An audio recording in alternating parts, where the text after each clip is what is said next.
Apple's first foldable iPhone is coming, and it's unlike anything you've seen. Wanna know what's in store? Stick with GadInsider. This is huge. Hey tech lovers, welcome back to GadInsider. Apple's about to shake up the smartphone world with its first ever foldable iPhone, codenamed V68, expected in 2026. Let's dive into the juicy details, what it's like, when it's dropping, and why you should care. According to reports, Apple's foldable iPhone will sport a book-style design with a 7.8-inch inner OLED screen, think iPad mini size, and a 5.5-inch outer display. It's powered by Samsung's OLED panels and might use a liquid metal hinge for durability and a near-invisible crease. It'll likely run iOS 19 with Apple Intelligence. But here's the twist.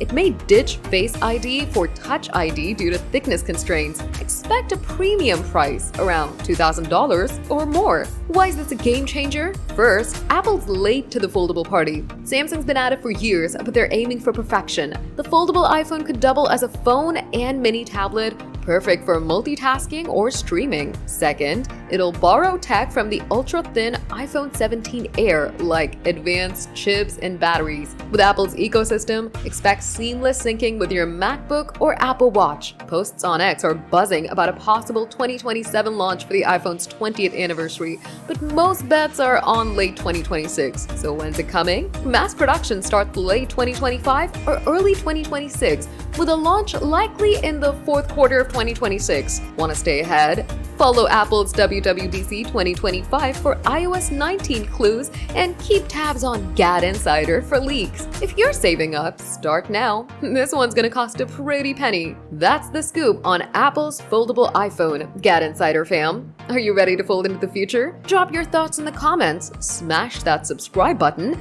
hit the bell, and share this video to stay locked in with the latest tech news.